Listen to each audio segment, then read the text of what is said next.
Halo guys, David sini, dan di depan kita udah ada MSI Cyborg 15 A12V. Laptop gaming yang banyak bikin saya mikir, hah? Nggak salah nih.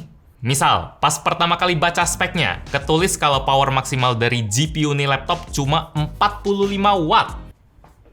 Kok setrumannya rendah banget ya? Kayak performanya nggak loyo gitu.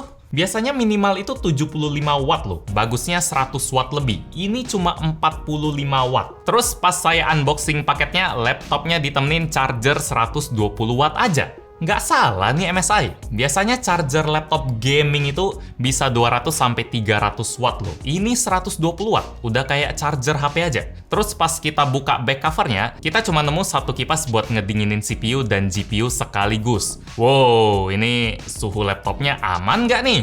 Laptop gaming yang tampan dan berani sekali sih. MSI Cyborg 15 ini berasa lumayan beda, yang artinya bisa ke negatif atau positif.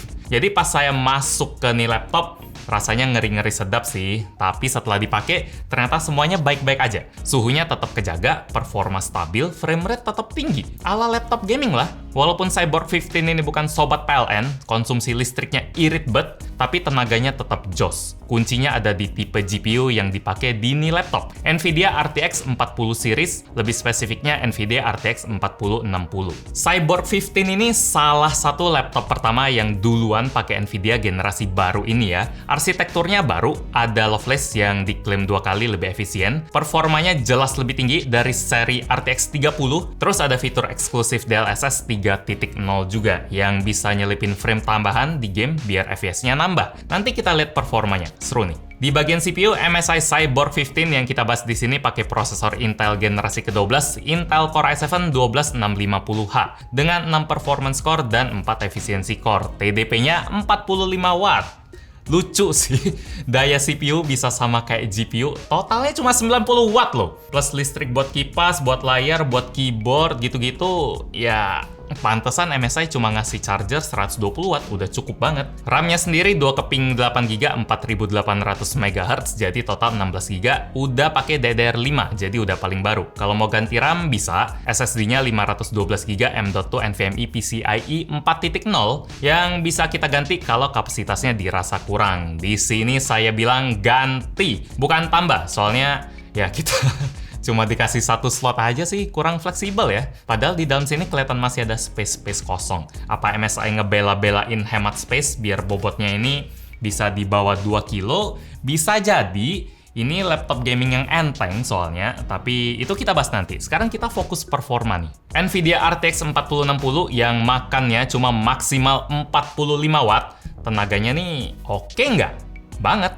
Buat game-game e-sport kayak Valorant, frame rate-nya bisa tembus 300 FPS kalau lagi scene enteng. Kalau lagi rame, lagi berat, tetap bisa tembus 200-an FPS. Selama main, average-nya dapat di 260. Buat Shadow of the Tomb Raider, di sini kami ada benchmark di 4 skenario ya. Semuanya pakai preset highest tentu aja. Buat skenario pertama yang buat saya paling enteng, preset highest tanpa ray tracing DLSS quality bisa dapat 115 FPS. Berlimpah banget. Skenario kedua, ray tracing-nya kita aktifin ke medium DLSS quality, bisa dapat 108 FPS. Kompensasi yang nggak berasa buat dapat gambar yang lebih bagus. Skenario ketiga sama keempat ini buat yang nggak mau rekayasa DLSS ya. Ini tanpa ray tracing bisa dapat 104 FPS. Kalau pakai ray tracing medium dapat 93 FPS. Kalau saya pribadi, saya bakal nyalain terus fitur DLSS-nya. DLSS generasi 3 ini udah berasa mateng ya. Frame tambahannya bisa ngeblend dengan baik sama frame beneran. Dan udah banyak yang ngakuin juga lah soal DLSS 3.0 ini. Saya udah nonton beberapa channel luar dan mereka kayak ngakuin gitu kalau generasi kali ini paling mantep.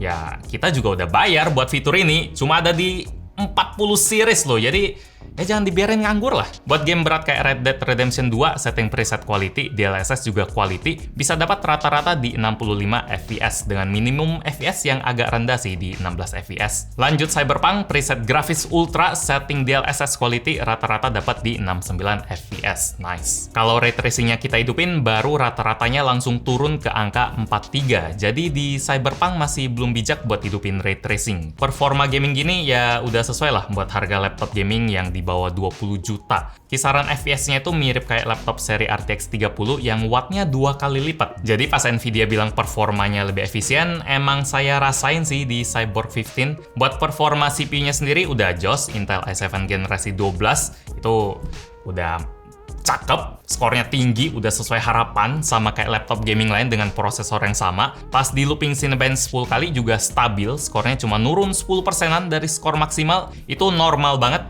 Oh ya, soal stabil-stabilan ini masih lanjut. Pas laptopnya diajar pakai stress test 3D Mark TimeSpy, dia dapat skor 98,9%. Lolos, hasil yang lumayan bikin senyum, seneng, dan lega ya. Soalnya siapa sih yang nggak aneh pas lihat kipas nih laptop yang cuma sebiji, tapi ternyata tetap bisa ngejaga performa si laptop. Bisa jadi karena GPU daya rendah tadi nggak ngeluarin banyak panas, atau gara-gara lubang intake di sini di bawah, jadi airflow-nya bagus. Ada tulisan juga MSI True Gaming, terus atau ya satu kipasnya tadi kerja keras muter kenceng, atau kombinasi ketiganya. Suara kipasnya lumayan kenceng ya, tapi normal juga sama kayak kipas laptop gaming lain.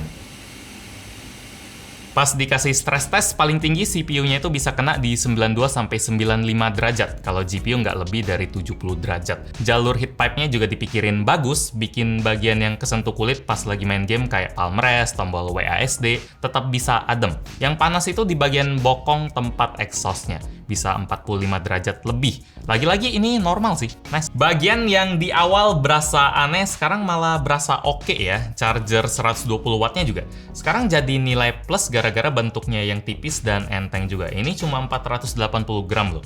Kalau digabung sama berat laptop yang nggak nyampe 2 kilo, tepatnya itu 1,98 kilo, total nggak nyampe 2,5 kilo. Ini paket yang bisa dibilang enteng buat ukuran laptop gaming. Body Cyborg 15 ini juga nggak terlalu tebal ya, dia di 21 mm-an. Terus kalau Anda lumayan ngikutin laptop-laptop MSI, pasti bakal nyadar juga kalau Cyborg ini seri yang baru. Biasanya kan serinya GE, GF, Stealth. Cyborg ini memang baru. Desainnya juga udah all new kalau kita mau ambil istilah otomotif. Jadi kerasa fresh banget. Dia punya banyak bagian transparan kayak di sisi-sisi layar, terus di sisi tempat I/O juga dibikin transparan. Di bagian belakang, di bagian bawah ada rasa tembus pandangnya sampai ke dalam tombol WASD sama tombol power. Kayak ada tembus pandang lah, bisa lihat ke dalam gitu, biar kelihatan lebih futuristik, lebih cyberpunk. Bahkan buat backlit keyboardnya sendiri cuma ada pilihan warna biru neon ala cyberpunk, nggak ada warna putih sayangnya. Kalau ini sih saya agak sayang ya, soalnya saya ini tipe yang minimalis, lebih demen backlit putih aja. Mungkin Anda malah demen yang biru gini, jadi ya selera lah. Kalau layoutnya sih enak ya, udah full size, dan feel ngetiknya juga nyaman. Ini tipis-tipis tapi berasa mantep, touchpad juga gede, dan posisinya dia ada di tengah body, bukan di tengah space. Di sebelah kanan ada port DC-in, RJ45GB Ethernet, HDMI full size yang support 4K 60Hz, USB-C 3.2 Gen 1 yang support DP, USB-A 3.2 Gen 1, di sebelah kiri ada Kensington lock, ada audio combo jack, sama USB-A 3.1 Gen 1. Buat webcamnya sendiri ada di bagian atas seperti biasa, cuma dia resolusinya lumayan minimalis ya, 720p 30 fps doang. Buat kualitas suara dan gambar bisa Anda lihat dan dengarkan sekarang. Bagian yang udah pasti harus jadi catatan buat Anda yang minat sama laptop ini ada di bagian display. Layarnya lebih ditargetin buat gamer atau user casual ya, bukan desainer atau content creator yang sering ngedit foto, ngedit video. Soalnya color gamut layarnya cuma kena di 60% sRGB. Jadi jangkauan warnanya kurang kaya. Layarnya juga lebih cocok dipakai di dalam ruangan aja. Terangnya ini minimalis ya, 280 nits doang. Nggak sesuai buat dibawa ke luar ruangan. Meeting di cafe outdoor lah, agak kurang lah. Ya ini memang buat gamer yang seneng main di dalam sih. Sementara buat bagian lain udah bagus, resolusi Full HD, refresh rate 144Hz, ukurannya 15,6 inci, panelnya anti-glare, jadi gamer bakal lebih ngehargain layar kayak gini. Speknya sampai dikolaborasiin sama teknologi Nahimic dari SteelSeries. Suaranya sendiri lumayan oke, detail pas, bass ada, tapi belum terlalu nendang. Sama satu lagi buat baterai, Kapasitasnya 53,5 watt hour. Ini nggak terlalu gede juga. Dipakai buat streaming YouTube di Microsoft Edge, brightness 50%, Wi-Fi on, mode battery saver. Dia bisa nyala sekitar 3 jam 20 menit. Kalau ngecas pakai charger 120 watt tadi, dia butuh waktu 2 jam. Kesimpulan buat MSI Cyborg 15A12V, laptop gaming tahun 2023 bakal menarik sih. Efisiensi GPU generasi baru bikin brand bisa lebih kreatif lagi dalam ngebikin laptop mereka. Kayak MSI Cyborg 15 ini, efisiensi daya sama suhu MSI pakai buat tipisin body laptop mereka, entengin bobotnya, sama entengin chargernya tanpa ngorbanin performa. Mungkin di laptop yang kelasnya lebih tinggi, lebih mahal, mereka bakal tetap ngejaga ukuran body DLL tetap sama kayak laptop lama, tapi performanya jadi naik jauh. Cuma buat Cyborg 15, mereka mutusin buat nargetin user casual yang pengen laptop gamingnya mudah dibawa-bawa, enteng tipis juga. Pengen tampil keren mungkin pakai gaya cyberpunk, atau orang yang anti banget buang-buang listrik. Laptop ini rekomen buat tipe user kayak gitu. Demikian review gadgetin buat MSI Cyborg 15A12V. Like kalau Anda suka dengan video ini, dislike kalau nggak suka, dan kita ketemu lagi di video selanjutnya. Yo, perkembangan teknologi emang kalau nggak lebih kenceng, lebih efisien, lebih hemat. Biasanya itu sih, atau lebih kecil, atau lebih, banyak sih.